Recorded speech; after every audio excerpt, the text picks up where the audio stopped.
අපේ මල්ලි වගේ කෙනෙක් ඇවිල්ලා. ආයේ නෝනෙකුත් ඇවිල්ලා. ඒක මහත්තයා. ඔව්. මහත්තයා කට්ටියද? ඔව් මහත්තයා කට්ටිය. මහත්තයා කට්ටිය. ඔව් සුදු මහත්තයලා. මායා කියන්නේ වාසන ඇදේ කෙනෙක්. ඔව් මල්ලි කතා කරන්න හොඳට. මල්ලි ඉන්න රටේ තමයි මේ මහත්තයා ඉන්නේ. ඔව් එහෙමද? ඔව්. දන්නේ නැහැ ඉන්න තැන. මට මල්ලි ඉන්න තැන කිව්වොත් මට හොයාගෙන මල්ලිව යට හැකි. මල්ලිට මොන හරි කියන්න ඕනේද? නෝනා මල්ලිට මොනවද කියන්නේ කියලා අහනවා මහත්තයා. මල්ලිට උනා අහකේ නෑ මල්ලි. එන්න කියන්නේද? එන්න කියන්න. මටත් එක්ක හඬනවා. ප්ලෑට් නෑ හඬනවා. මොකද?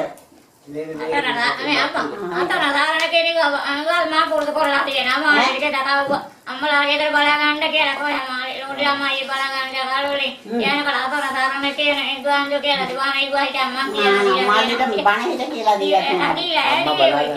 බලා ගන්න මල්ලිට කියන්නද අම්මව බලා ගන්න කියලා. අර ඉස්කෝලේ ගිහම මෙයා ඉන්නවනේ එයානේ ගෙදර. අම්මව බලා ගන්න කියලාද මල්ලිට කියන්නේ? ඔව්. නෑ මල්ලි පොඩි කාලේ මෙයා ළඟට බාර දීලා යනවලු මම. ඒකට හොඳට බලා ගන්නවලු කියලා තමයි බණ කතා කියලා දෙනවා. මල්ලිට බණ කතා කියලා දෙනවා. ඒක තමයි කියන්නේ. මල්ලිට දැන් බණ කතා මතක ඇති මං හිතනවා. හරි ආදරේ මල්ලි.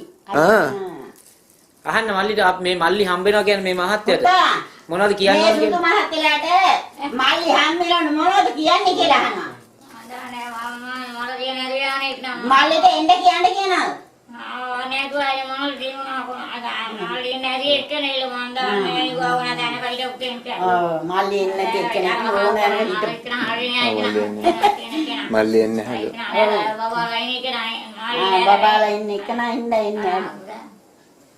ඔය දුකෙන් ඉන්නේ එකට. කවුරුත් හරි කැමති වෙනවා. ඇත්තද? මොනවද ඒගොල්ලෝ කණ්ඩ ආස? යාලා ආස කියලා නෑ. එයා හැබැයි මෙයාලට මේ කරවල මාළු මොනවත් නැතු කන්නේ. ඇත්තද? මාළු අර මස් කන්නේ. මුඳු මාළු හරි කරවල හරි ඕන. නැත්තම් බත් එක කටක් කන්නේ.